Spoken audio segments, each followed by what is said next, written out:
Boa noite, boa noite. Boa noite, pessoal. Boa noite. Olá!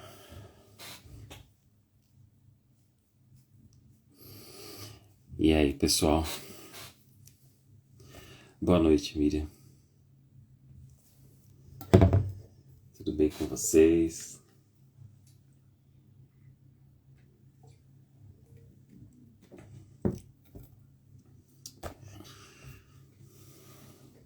Tudo bem, minha querida?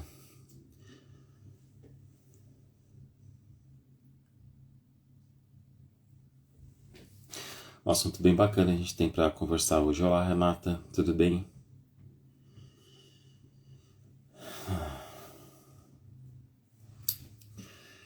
Bom, só deixando aí o pessoal entrar, só um minutinho. Eu entrei bem no horário hoje, né? Hoje eu não quero passar muito do horário, não, que eu sinto que a gente tem passado bastante horário, né? Então, vou tentar seguir aí em 1 hora. Por isso que eu entrei bem no horário hoje. E aí, Denis, tudo bem? Oi, dona Cida. Tudo bem com você? Quanto tempo, hein, dona Cida? Bom, a tomada de consciência do inconsciente. Parece simples falar isso, né? Parece assim uma coisa natural, mas não é. Às vezes eu sinto que não é. Eu sinto isso principalmente dentro do consultório, quando eu tô conversando com algum cliente e... Boa noite, Ludmila, tudo bom? Eu sinto isso quando eu tô conversando com um cliente e aí eu explico um pouco para ele o que é a psicologia analítica, o que é a psicologia junguiana, qual que é a metodologia que eu utilizo dentro do consultório. Explico para ele da importância do inconsciente e muitas vezes o inconsciente não tem um espaço na nossa vida, né? E eu acho que essa é uma das grandes riquezas dentro da psicologia junguiana, é a gente ter essa liberdade de conseguir reconhecer a importância do inconsciente, de conseguir dar um espaço para o inconsciente na nossa vida, e de ter uma percepção de que ele é tão importante quanto o ego é importante nessa nossa transformação, né? Boa noite, pessoal. Boa noite, Camila. Boa noite, Roseli. Né? Então, é bem interessante porque eu percebo a minha atitude como terapeuta, como psicoterapeuta, o quanto ela mudou depois de eu me especializar na psicologia junguiana, depois de eu me formar e principalmente de ter passado pelas supervisões, de ter me especializado cada vez mais. Mas eu sinto o quanto era diferente a minha atitude. Minha atitude era muito mais técnica, né? Era muito mais baseada em passo a passo, o que eu ia fazer, o que eu não podia fazer, como eu deveria agir, como eu não deveria agir. E eu acho que a psicologia junguiana dá essa liberdade para nós de se libertar um pouco de técnicas, de obrigações técnicas, na verdade, né? De ter que seguir um modelo. Porque, oi, Mar, porque o modelo, ele muda o tempo todo. Cada vez que eu abro a porta para alguém ir embora e entra uma nova pessoa, o modelo é aquele, a partir daquele momento, né? Porque o modelo é a psicologia daquela pessoa, é a manifestação do inconsciente daquela pessoa e também a manifestação do meu inconsciente diante daquela pessoa, né? Porque meu inconsciente vai se manifestar de uma forma para uma determinada pessoa, mas ele vai se manifestar de uma outra forma. Eu tenho essa percepção muito clara. Bora para mais um dia de estudo. Bora, vamos lá, João. Seja bem-vindo. Entende? Então, assim, é muito rico isso. Deixa eu trazer uma leitura para vocês de um livro que eu gosto bastante do Mário Jacobi, e ele fala exatamente isso. Olha. A ênfase junguiana no relacionamento humano, em ser livre para reagir espontaneamente às necessidades da situação, sempre única. Em não ter qualquer técnicas ou regras, é realmente maravilhosa. Deixa uma liberdade total para um encontro criativo. Também precisamos, porém, estar cientes dos muitos perigos que isso pode trazer, caso não se tente esclarecer, tanto quanto possível, os motivos inconscientes que aparecem como necessidades de transferência e contra-transferência. Nós não necessitamos necessariamente de interpretar todos os aspectos da transferência, mas temos que observá-los em todos os casos com a finalidade de encontrar e manter o ponto de vista terapêutico apropriado. Que legal, hein? Saindo da supervisão. Né? Então, o que ele está falando aqui, né, dessa ênfase no criativo, na espontaneidade, é uma coisa que acontece e a psicologia analítica permite que isso aconteça, que é diferente de uma outra situação, de um outro contexto terapêutico. Por que eu estou falando isso para vocês? Né? Como vocês sabem, minha formação nem sempre foi analítica. Né? Eu venho da psicologia transpessoal, eu trabalhei muito com regressão, e uma dessas determinadas técnicas, eu tinha um roteiro para seguir. Opa, deixa eu tirar o som aqui. Espera aí, pessoal. Só me fala aí se o som tá certinho, se vocês não perderam o som, tá? Deixa eu só esperar aqui. Porque eu mexi e aí vai que fica errado. Só me dá um ok aí, se o som tá ok. Só para eu continuar. Espaço conhecer, seja bem-vindo. Tudo ok, obrigado. Então vamos lá, né? Dentro daquela técnica que eu utilizava, existia um roteiro, né? Então tinha uma entrevista que deveria acontecer, tinha uma observação muito clara de qual era o problema que ia ser tratado naquele momento, né? Do que a pessoa gostaria de abordar, enfim, tinha uma série de roteiros. E aí depois a gente ia para a regressão. Na regressão também tinha uma série de roteiros para você seguir e tal, certo? Então era uma coisa que não é para ser engessada, mas é claro que acaba cerceando um pouco a criatividade. Apesar de que, dentro da visão do Roger Wilgers, não tanto assim, porque ele era um junguiano que passou a trabalhar com regressão, e aí ele permite um pouco que a psicologia junguiana sobressaia ali naquelas técnicas, né? Então ainda assim tem um espaço de criatividade. E eu não estou falando que em outras técnicas não exista esse espaço, não é nada disso que eu estou falando. Eu estou falando apenas que a gente não fica tão preso a regras e técnicas que você tem que seguir. Porque se eu fizer isso, eu vou tentar sempre encaixar uma pessoa naquele quadradinho, aqui assim. E não cabe isso dentro da psicologia junguiana. Não cabe isso, porque o inconsciente de cada um, como eu estava falando no começo, ele vai se manifestar de uma forma. Né? Então, isso é uma coisa importante dentro deste manejo junguiano. Eu não gosto de falar muito de manejo junguiano, apesar de algumas pessoas sempre pedirem para a gente falar a respeito do manejo junguiano. Mas acho que o manejo junguiano, ele está muito mais dentro da sua análise do que necessariamente dentro do consultório, dentro daquela análise. É claro que vai acontecer, né? Por quê? Porque o tempo todo você está com a sua atenção no outro, naquele que se encontra na sua frente.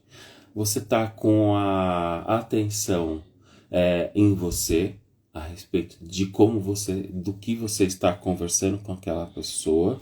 Olá, dona Helena, boa noite.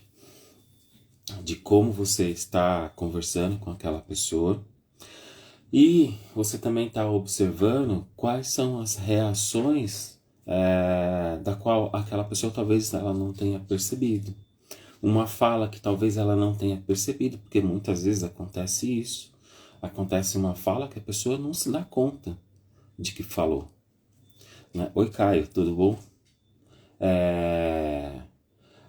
Acontece uma reação em mim que talvez eu nem... se eu não estou treinado para observar isso, né? E como é que eu treino isso no minha análise? Se eu não tenho essa percepção, às vezes vai passar batido, né? Então, peraí, como é que tá aprontando aqui já?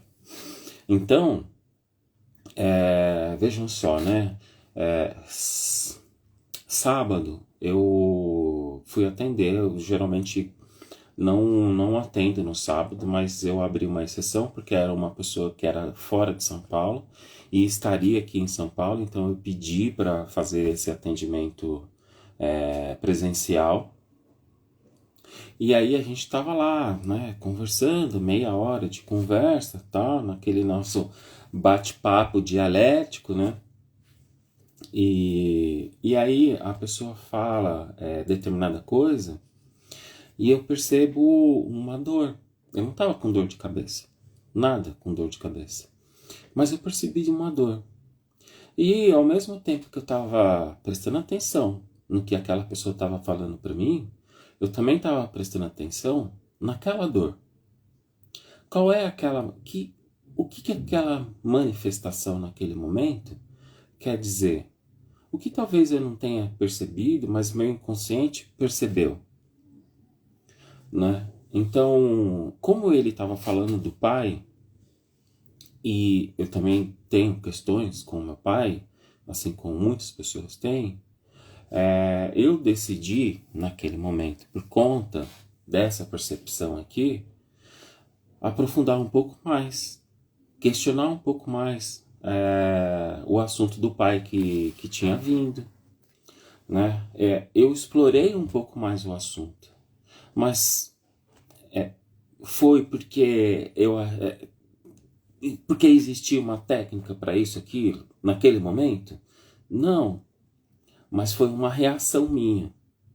Então o tempo todo a gente está nessa troca, e essa troca ela está acontecendo não só na consciência, mas ela está acontecendo no inconsciente também, né? Porque o meu inconsciente vai reagindo, o inconsciente da pessoa vai reagindo.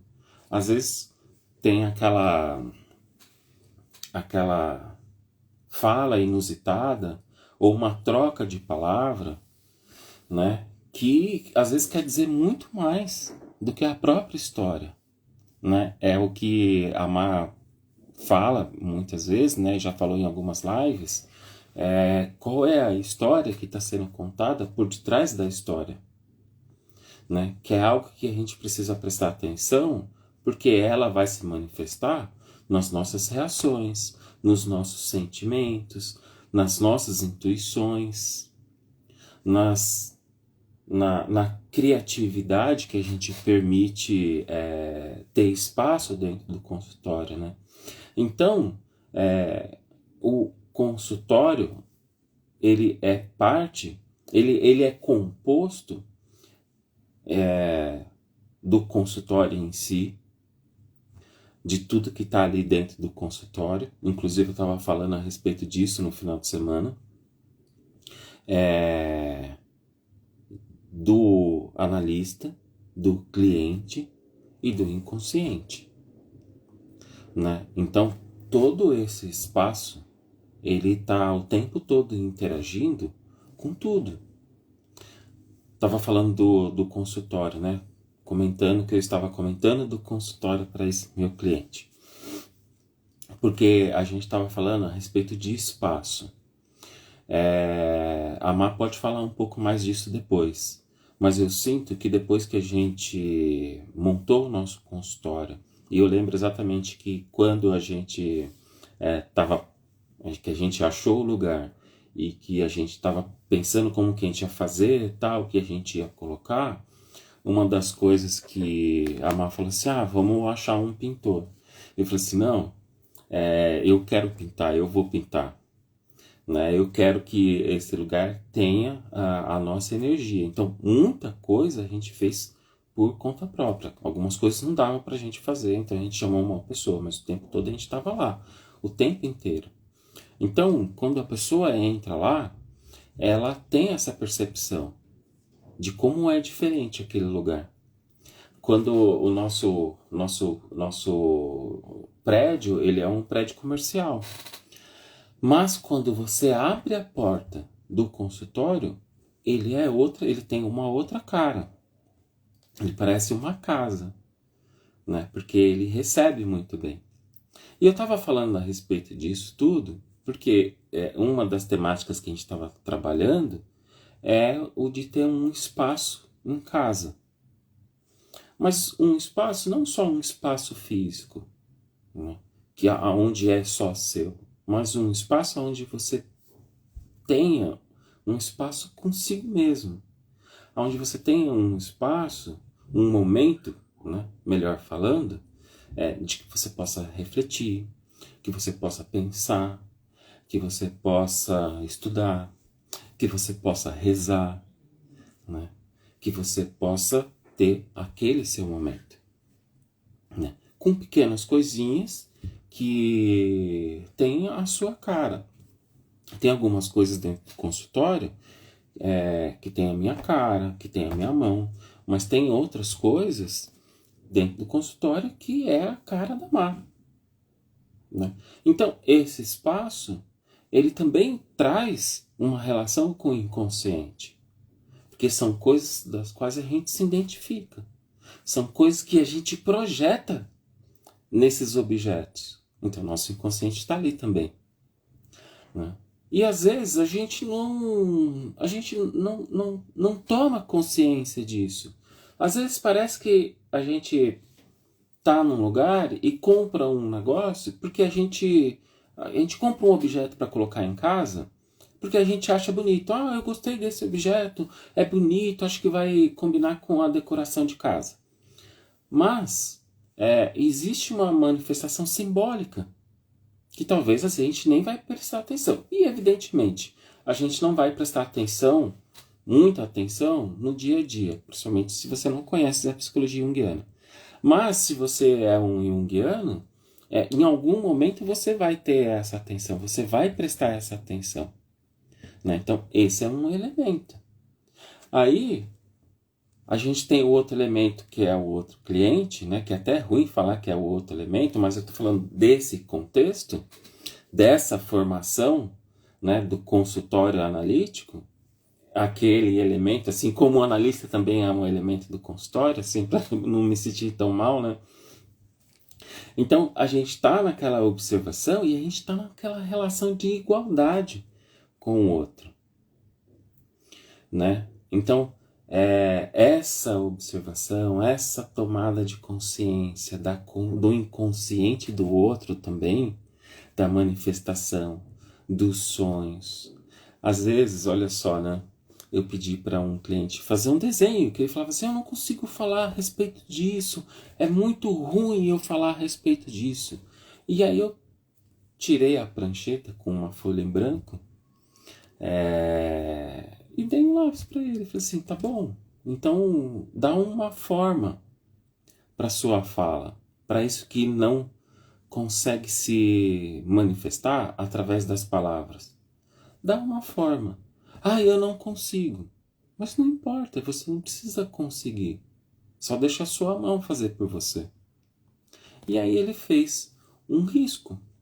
Só um risco. Bem no meio da folha. Bem no meio da folha. Então, claramente, existe uma divisão.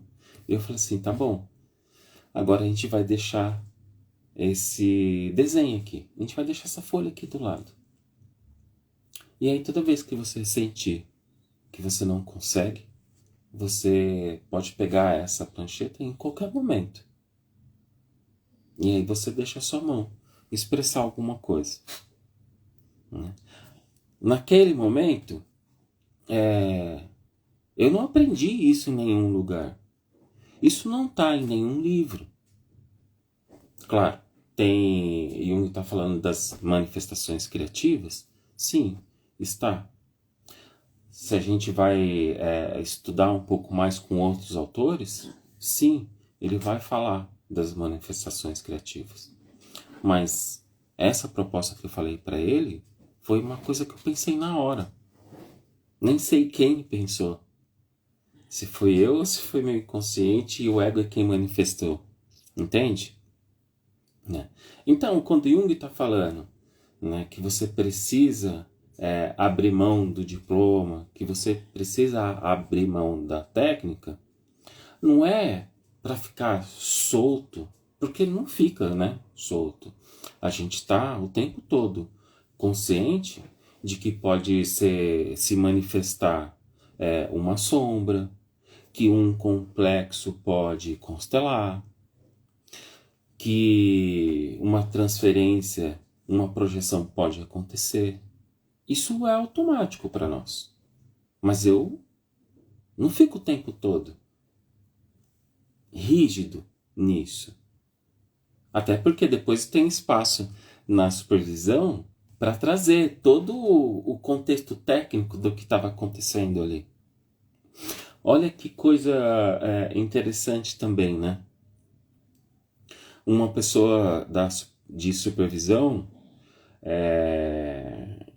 me procurou para a supervisão e ela estava falando assim, olha, então, uma das minhas dificuldades, e isso eu quero trabalhar dentro do meu consultório junguiano, eu quero me aprofundar mais, mas eu tenho uma dificuldade muito grande de fazer aquele relatório técnico para trazer para a supervisão.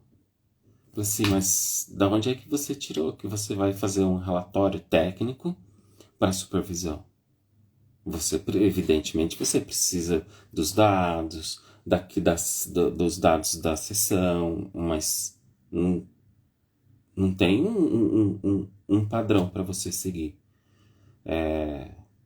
Pelo menos não foi dessa forma. Nenhuma das supervisões que eu passei tinha essa exigência. Então aqui eu não uso essa exigência.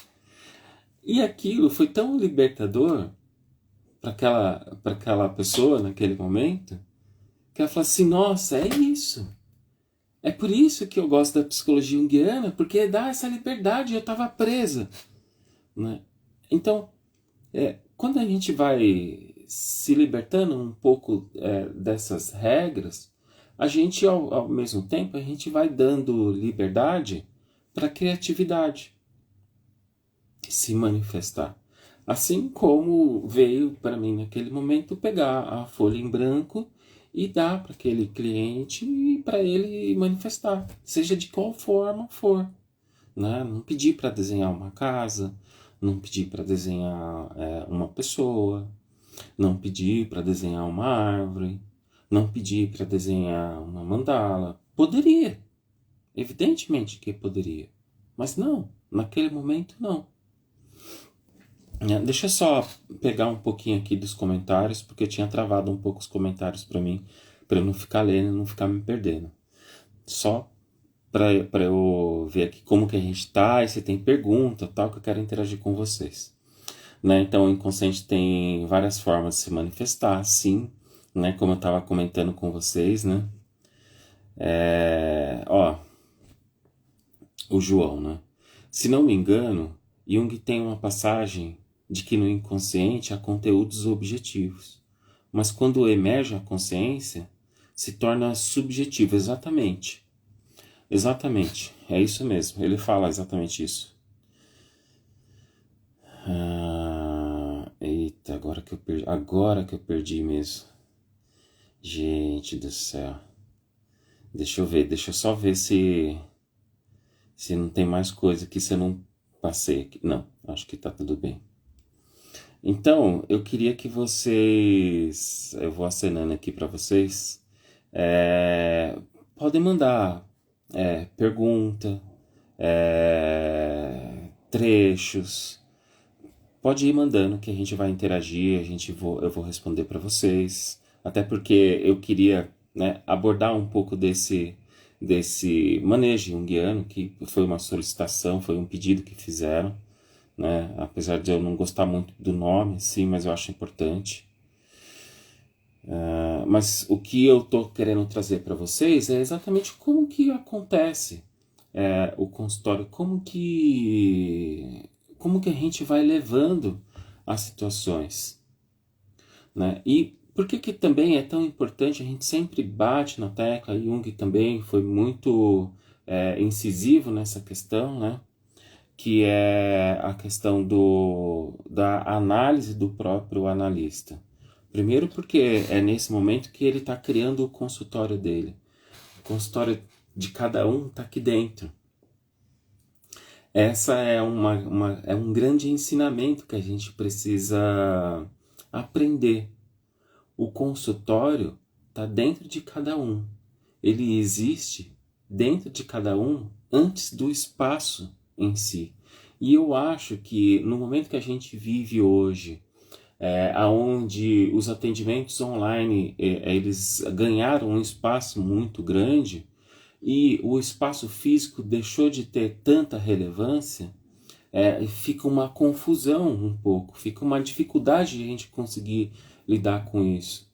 Mas eu acho que essa percepção cabe aqui e cabe para uma forma de a gente se libertar um pouco, de a gente conseguir ter um pouco de liberdade para o atendimento online, percebendo que o consultório está aqui dentro. O consultório vai estar dentro do seu cliente, do seu paciente, da forma como você quiser chamar. Eu prefiro chamar de cliente, por isso que eu coloco assim. O consultório vai estar dentro de mim, né? O consultório é o grande espaço do inconsciente e que cabe ao ego tentar trazer luz para dentro desse consultório, tentar trazer luz para toda a simbologia, para todo conteúdo objetivo, para todo conteúdo subjetivo que vai se manifestando, né? Para a gente conseguir esclarecer as projeções que às vezes vão acontecer, assim como projeção e transferências vão estar acontecendo, né? E também a minha própria atitude diante do cliente. É importante, por exemplo, né, eu saber se eu tenho uma atitude muito acolhedora. Olha só que coisa mais forte isso. Um cliente vem falando que ele se sente uma farsa. Muitas pessoas têm esse sentimento, né? De se sentir uma farsa, de se sentir um impostor naquilo que faz, né? E é importante a gente ter uma percepção de acolhimento, de acolher a pessoa. Mas a gente precisa entender e perceber que às vezes o acolher estar ao lado. Isso é uma das coisas mais difíceis de a gente fazer. É se colocar ao lado apenas. Por que eu falo que isso é uma das coisas mais difíceis? Porque às vezes, no caso desse cliente, por exemplo, né? Ele está falando que ele não tem sucesso na carreira, que ele tem medo de ser descoberto, que ele é um grande enganador, que ele é uma fraude, enfim, várias coisas. E só que eu peço para essa pessoa me contar como que é o dia a dia dele, como que é o trabalho dele. E aí eu percebo que essa pessoa não é nada disso. Não é nada disso. Essa pessoa tem sucesso. Ela tem uma carreira de sucesso. Ela é brilhante no que ela faz. Só que veja, olha que coisa mais louca, né? Porque se uma pessoa chega para nós e fala assim, não, eu sou uma farsa, né? Eu não consigo acreditar em mim. E aí você tem essa percepção de que não, de que ela não é. Qual que é a primeira coisa que a gente vai fazer? A gente vai falar assim, não, você não é isso, você precisa acreditar em você. Se você fala algo para essa pessoa, você está reforçando esse sentimento interno que cobra muito ele. Porque uma coisa é aquilo que está sendo falado. Mas, internamente, no inconsciente, existe uma manifestação no inconsciente que é totalmente o oposto. Totalmente o oposto. Né? Talvez essa seja a manifestação do brilhantismo dele. Se eu reforço para ele que ele é bom, que ele é brilhante, cada vez mais, e eu cheguei a fazer isso, eu não tô falando que isso foi uma percepção do nada que eu tirei, mas eu falei para ele assim, olha, mas de tudo que você me fala, não parece verdade que você é uma farsa. Não parece verdade que você não tem sucesso na carreira. Esse cara começa a chorar, ele chora desesperadamente, ele fala assim, é por isso, ninguém consegue dar atenção para mim, ninguém presta atenção no que eu estou falando. Eu sou uma farsa. Então tá bom, então você é uma farsa. Vamos entender então de que farsa a gente está falando. Qual é essa farsa?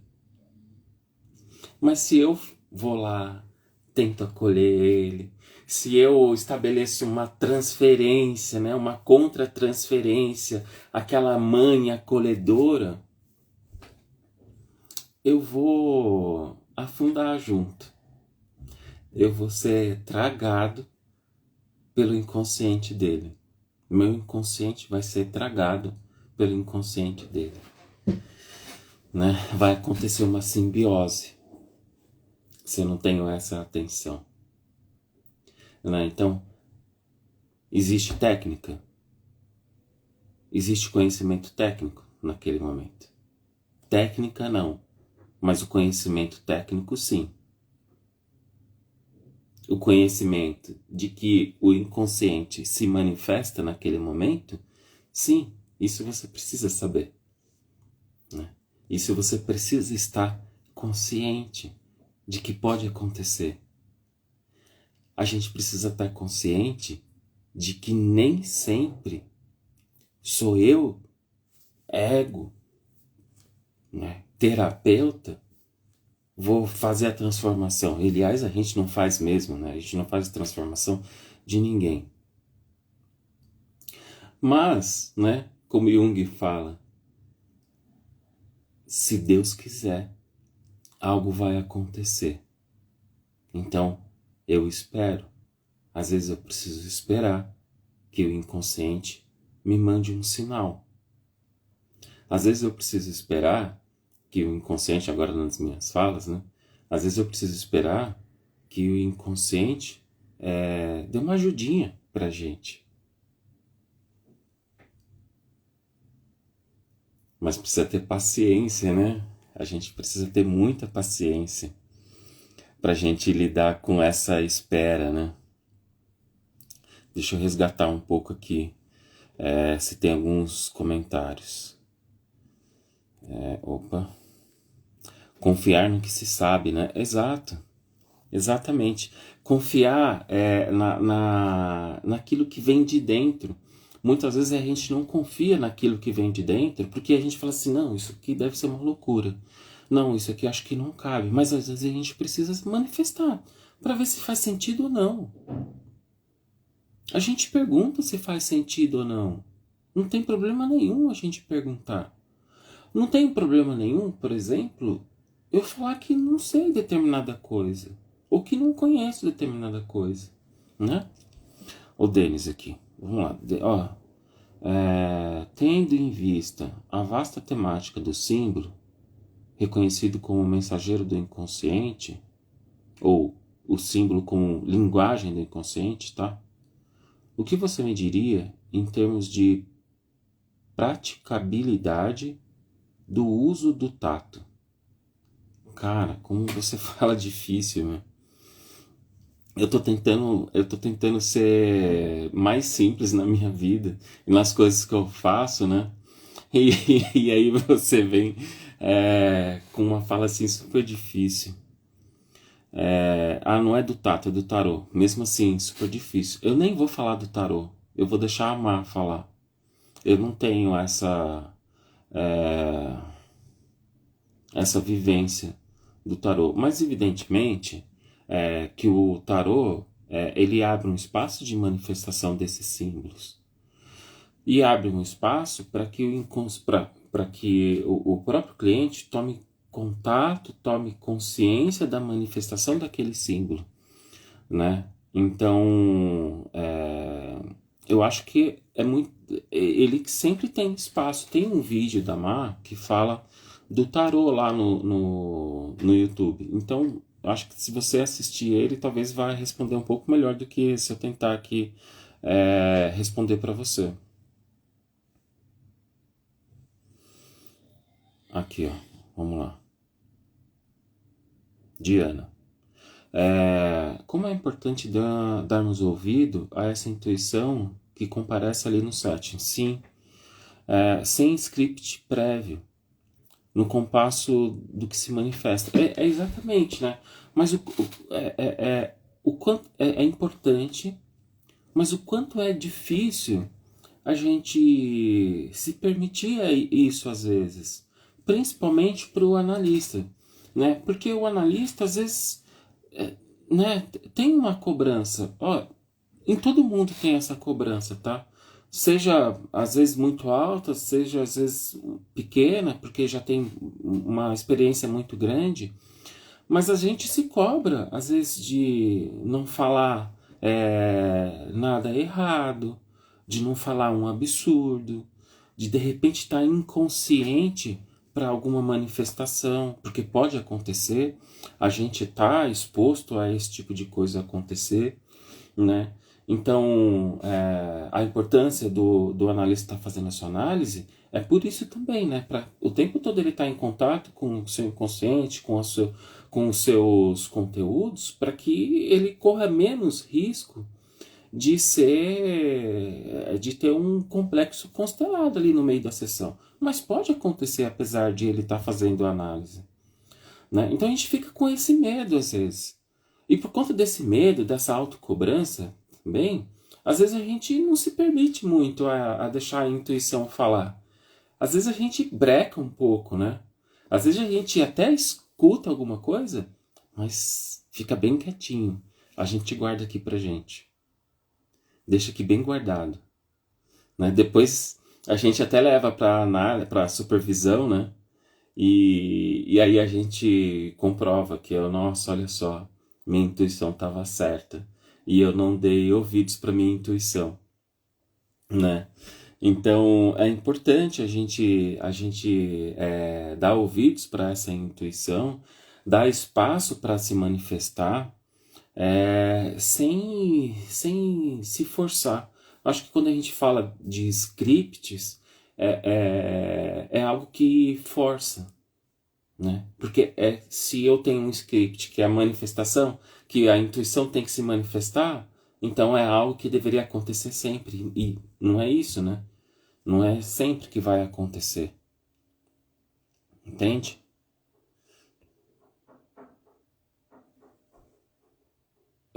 Se sente assim? Tá, acho que todo mundo. Ah, talvez, Daniel, ocorra a ânsia de quem chega, de que vamos apresentar algo formatado. Isso quando não ansiamos nós, né? Sim, porque, vamos supor, né? É um cliente novo que está chegando.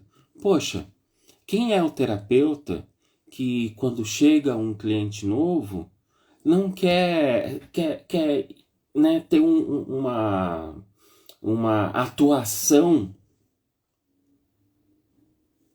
muito bem elaborada para que aquele cliente fique, para que ele se torne de fato um cliente. Quem não? Né? Poxa, não é fácil a gente formar a nossa agenda. Né? Não é nada fácil. Precisa muito trabalho, precisa um trabalho interno, precisa muita dedicação, precisa um esforço financeiro no começo, né? Para você conseguir arcar com os custos do espaço físico, para você conseguir arcar com os custos do estudo, para conseguir arcar com os custos da supervisão, da sua terapia, né? E aí, quando chega uma pessoa, você, nossa, essa tem que ficar. E a gente, né? Depois, a gente consegue se libertar com o tempo disso. Mas no começo, nossa, e isso eu não tô falando que é errado. Não é errado, não. Todo mundo tem o direito, todo mundo quer trabalhar, né? Mas o quanto isso prende a gente. O quanto isso às vezes vai fazendo uma prisão em torno da gente. Aonde a gente quer alcançar aquela pessoa e a gente não consegue porque a gente está preso, né? Nessa ânsia de conseguir fazer com que a nossa agenda se torne gordinha, né?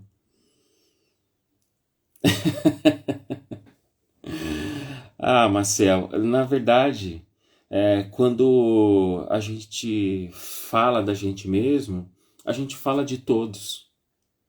Acho que essa é uma das grandes riquezas. Quando a gente consegue tomar consciência do nosso inconsciente, inevitavelmente isso faz com que a gente se aproxime do outro. Por quê? Porque nesse lugar, ambos não têm conhecimento. Ambos não tem mapa, não tem direção, script.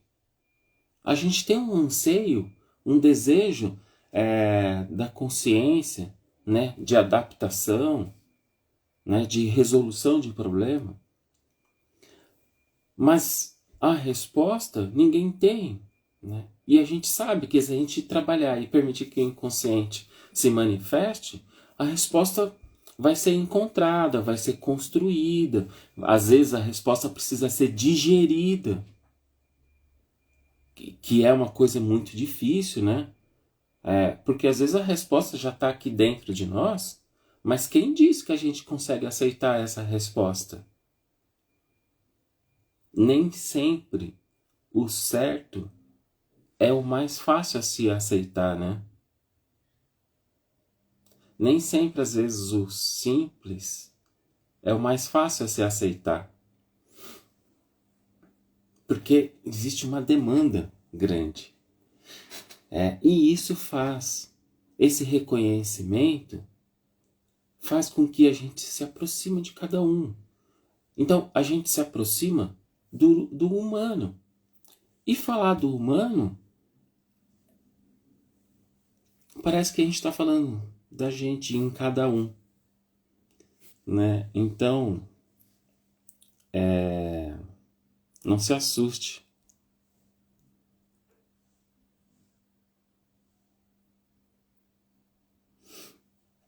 Exato, né?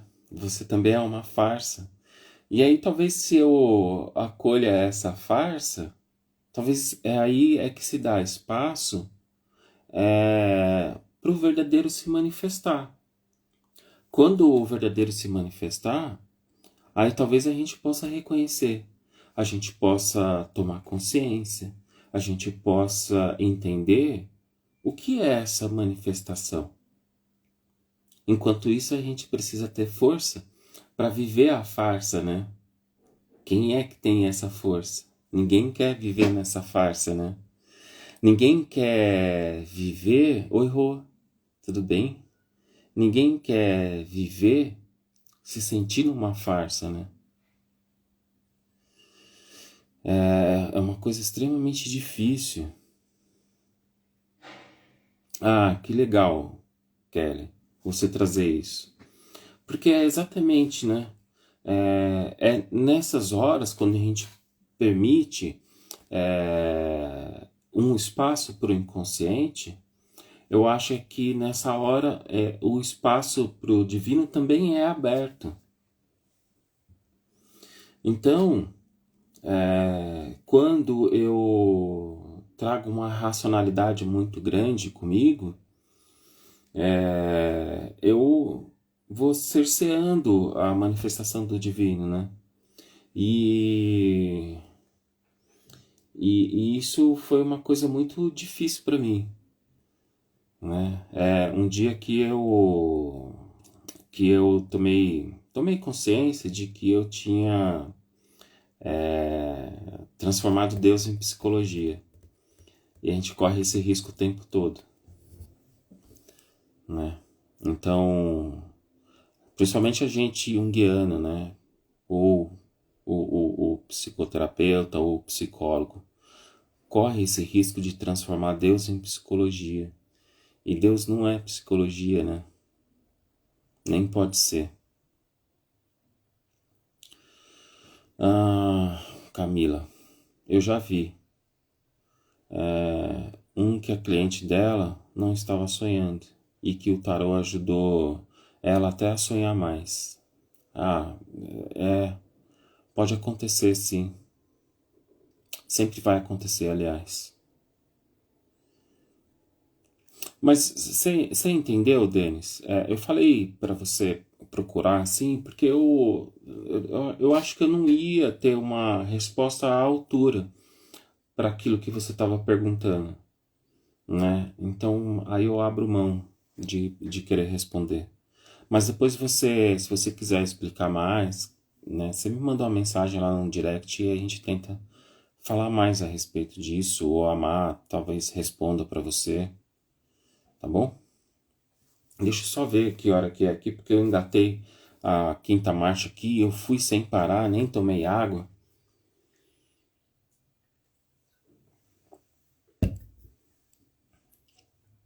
Bom, vamos lá, pessoal, vamos interagir aí, vamos mandar pergunta, tal. Esse é o momento para vocês falarem, perguntarem do setting terapêutico, do setting analítico, né, do manejo junguiano. Ao tocar uma alma humana, apenas seja outra alma humana, né? É, é uma frase assim que parece simples, né? Que a gente tenta colocar isso para nossa vida, mas eu acho que é uma das coisas mais difíceis dentro do consultório, né? É a gente se colocar ali como uma alma do lado da outra.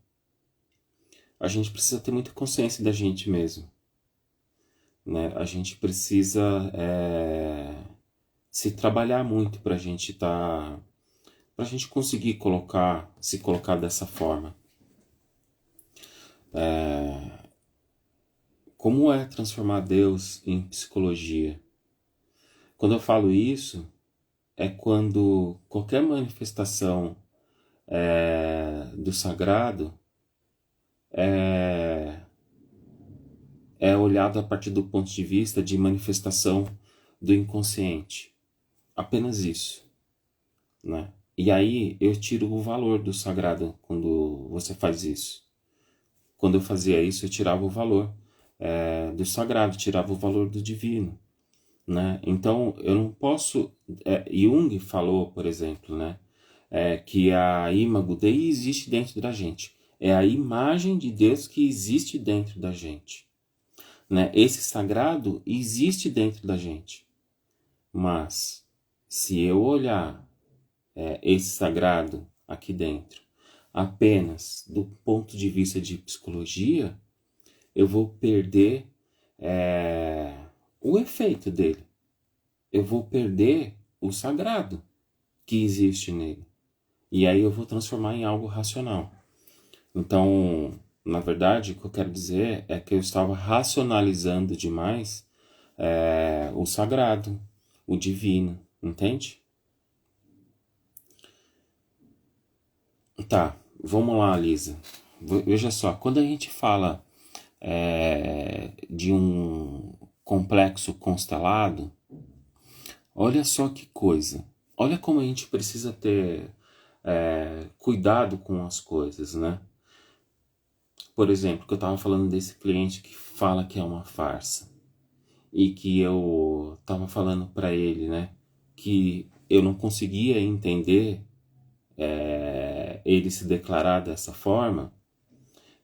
Nesse momento, ele é tomado. Ele começa a chorar. Começa a chorar. Porque nessa hora, esse complexo se constela. E ele perde a racionalidade dele, ele perde a razão dele, na verdade, né? E ele começa a falar assim: nossa, agora vão me descobrir de fato que eu não sou,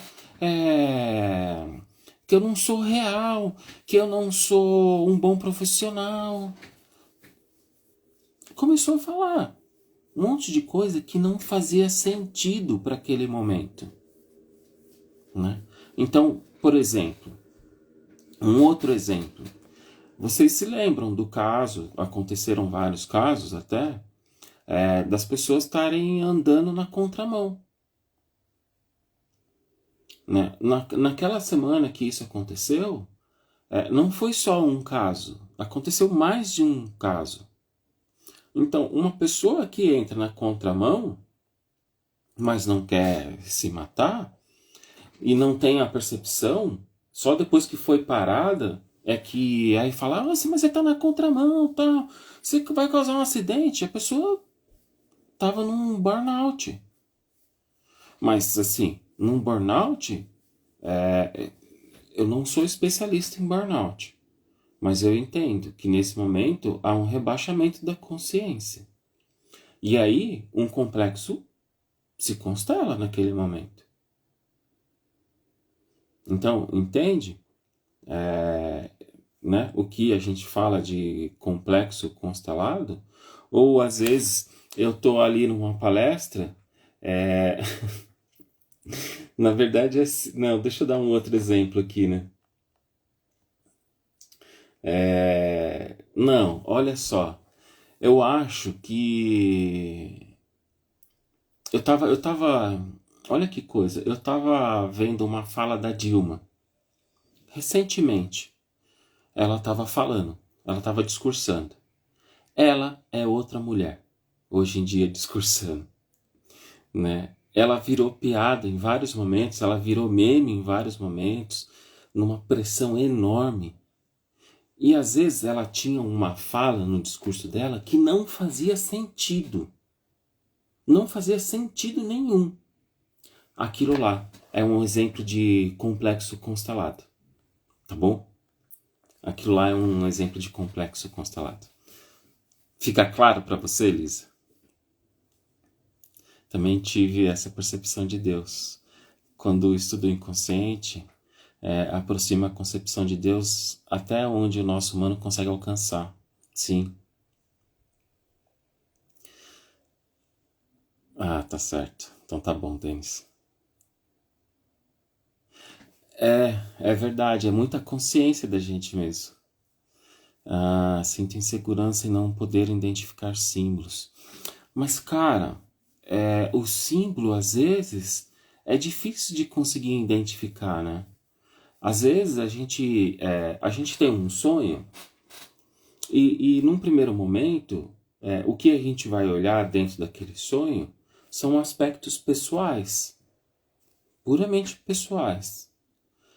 Depois que a gente esgotou essa parte pessoal, é aí nesse momento que a gente vai conseguir enxergar símbolos, alguns símbolos. Em alguns outros momentos, não, porque eles são mais claros, né? Por exemplo, né, se eu vejo, se eu sonho com meu pai e de repente ele está lá com raios na mão, evidentemente que vai ficar mais fácil de você conseguir identificar que existe uma projeção de Zeus ali naquela figura paterna. Né? Então, naquele momento, emerge uma figura arquetípica, um símbolo, certo? Mas nem sempre é tão claro assim, nem sempre é tão fácil assim, né? A gente precisa malhar, a gente precisa ralar muito às vezes para a gente conseguir encontrar, entender ou tomar consciência de um símbolo, porque às vezes ele está bem escondidinho ali. Precisamos deixar espaço para o mistério da manifestação do sagrado. Mas acho difícil não psicologizar as manifestações do divino. É uma linha tênue. Exato. É uma linha muito tênue. Mas eu acho que a gente precisa estar atento para a gente não cruzar essa linha. E porque é fácil. É bem fácil. E a questão da sombra do analista no site analítico? Podemos gerar uma falsa interpretação? Fico preocupado com isso. Carlos, então vem cá, dá a mãozinha para mim e vamos caminhar junto preocupado. Porque o tempo todo eu tenho preocupação a respeito disso. O tempo todo. O tempo todo eu tenho consciência de que isso pode se manifestar. Mas eu acho que o problema não é ela se manifestar.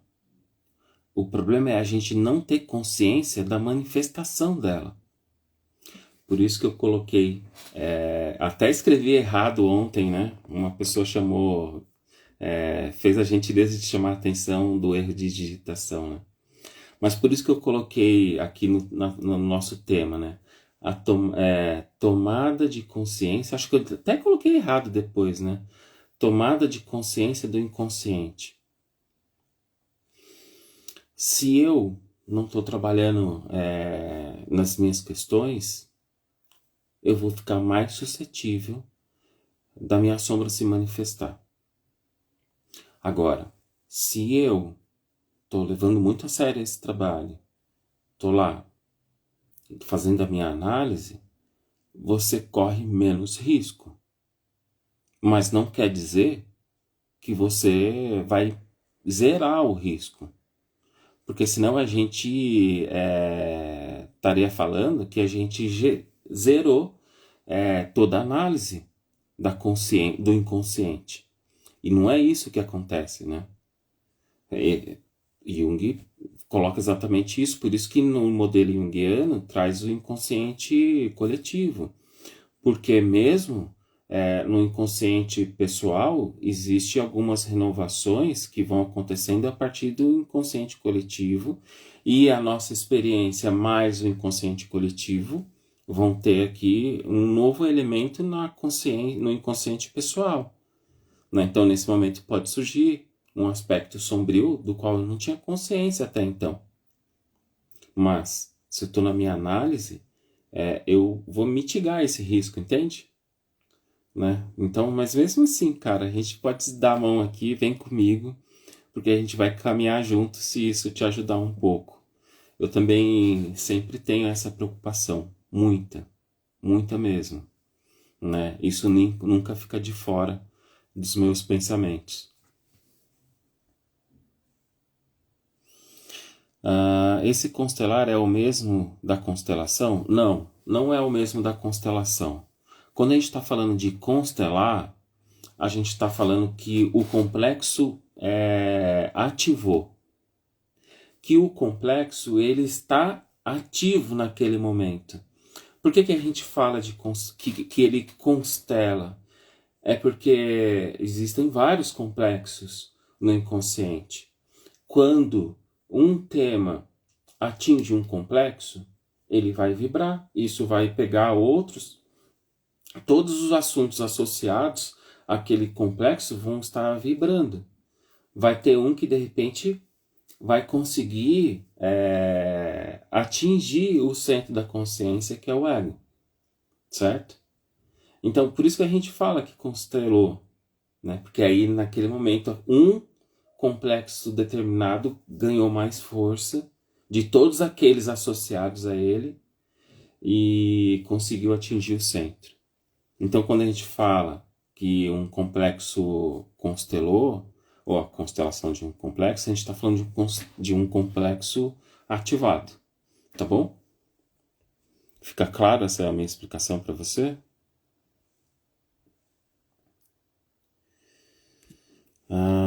Vamos lá, Cláudio. Sonhei essa semana que a minha filha estava dirigindo na contramão. Quantos anos? Nem precisa falar quantos anos a sua filha tem, mas vale a pena até você olhar assim, né? O que isso tem a ver com você, né? Tem um seminário do Jung que ele faz análise dos sonhos das crianças. Bem bacana. Ah, legal. Então tá bom.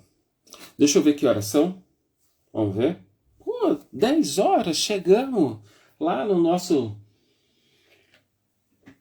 Até aqui. E olha, que coisa legal. Fiquei bem feliz hoje. Eu acho que eu consegui passar um pouco de tudo que eu queria para vocês. Até porque eu consegui prender a atenção de vocês. Nosso número aqui fica vacilando entre 31, 40, 45. E hoje tem 45 pessoas aí. Caramba, que legal. Falando em símbolos. Ao final você poderia indicar um livro do Jung falando sobre isso? Alcione, se tem um livro que Jung vai falar de um monte de símbolo, é o livro 5, que é os símbolos da transformação. Jung fala muito de símbolos ali. Ele pega cada símbolo, cada imagem arquetípica e vai destrinchando, vai ampliando cada vez mais. Então ali ele dá uma aula de como é que a gente faz a análise simbólica. Então eu acho que esse é um livro essencial. Tem vários outros, acho que como que é? Nossa, eu tô ruim dos nomes hoje, hein? Caramba! Arquétipos e inconsciente coletivo, ele vai falar bastante, né? Então, esses... E depois, se você for lá no Psicologia e Alquimia, né? Os volumes 14 lá do Mistério Coniunciones, tá recheado, né? Então, eu acho que é um livro bacana. Vai. Então, mas é que aí o homem e os seus símbolos fala do trabalho analítico, assim, apresenta a psicologia junguiana, né? Mas eu nem recomendaria, né? Eu já iria para o 5. E não tô tirando mérito, não, tá? Eu acho que é um livro importante, mas nesse sentido eu acho que daria para aprofundar um pouco mais, entende, Henrique? No Hermetismo, quando você estuda a lei do mentalizar, o todo é mente, aí você personifica Deus como uma mente humana. Poderia falar um pouco? Eu adoro o Hermetismo, adoro o Kybalion, amo de paixão o Kybalion. Se você não leu ainda, leia ele, porque vale muito a pena. Veja só, quando ele fala, né, o todo é mente, eu acho que a gente, nessa leitura, eu acho que a gente pode falar do self, né? É claro que ali está dando algumas instruções. Ele está falando de algumas leis herméticas, né? Então, são conhecimentos seculares, antigos. Agora, eu entendo, e aí é muito particular, tá, Jana? Que aí a gente está falando aí do self. Ou, melhor, né? Da Imago Dei. Então, se a gente tem espaço de manifestação do self, que é isso que a gente busca, estabelecer uma linha de contato com o self, para que haja uma manifestação, para que a gente possa se colocar a serviço do self, então acho que eu entendo por esse caminho. Posso estar muito errado, tá? Porque eu não sou nenhum especialista em hermetismo. Mas eu já li o Kybalion, então entendo dessa forma.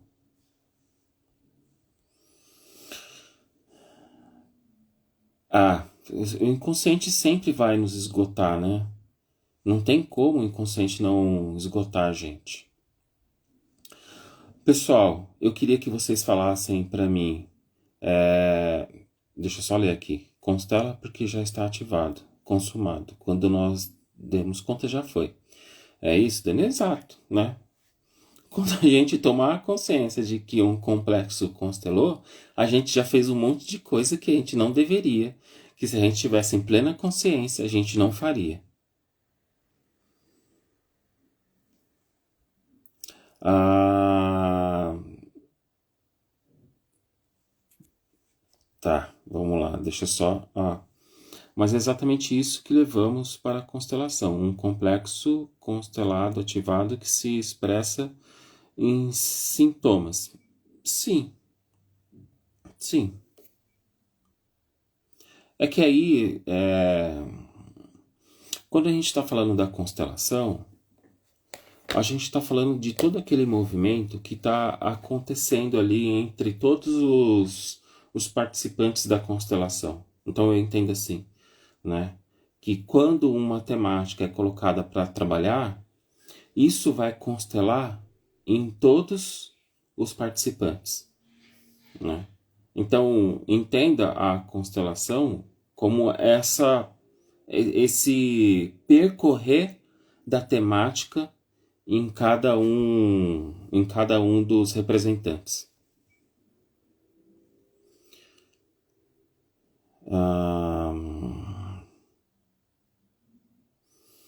Total a ver comigo, sim, legal, bacana. Ah, foi ótima a live sempre. Você e a Marcela consegue passar o conteúdo de forma leve e ao mesmo tempo profunda. Que bacana, que legal. Então, tá bom, Jana.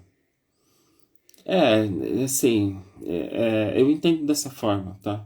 Daria pra gente aprofundar muito mais essa fala. Só que aí a gente precisa ler todas as leis herméticas. E o Kybalion é o melhor lugar pra gente ler isso. Tem gente que tá entrando agora, mas a gente já tá aí prestes a acabar. A primeira vez que eu estou aqui e quero voltar sempre. Poxa, seja bem-vindo então pela sua primeira vez. Espero mesmo que volte sempre. Na semana que vem, por exemplo, não vai ser eu que vou estar aqui, mas vai ser a Má. E a Má vem arrebentando aí nas lives dela, né? Muito, muito mesmo. Então você vai adorar também. Pessoal, eu espero que eu tenha conseguido passar de verdade o que é a gente tomar consciência do inconsciente, que muitas vezes é uma fala que a gente às vezes fala da boca para fora, mas a gente não consegue vivenciar muito bem isso. Mas uma vez que eu me coloco desperto para essa ação, uma vez que eu me coloco aberto para o inconsciente, para falar assim, olha, para reconhecer, nem para falar, tá? É para reconhecer. Tem um inconsciente que se manifesta em mim. Então, eu vou me colocar aberto. E olha que coisa mais interessante, tá?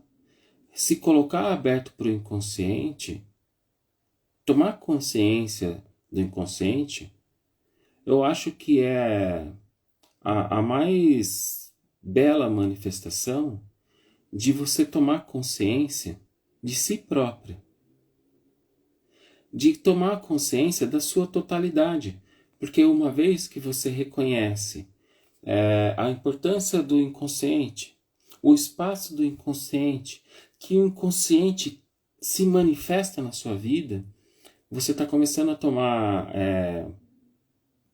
tomar consciência da sua totalidade.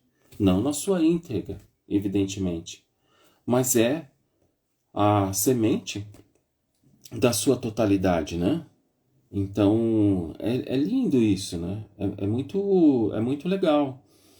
E cada vez que a gente consegue ter essa percepção de que essa totalidade está ali, aberta para nós,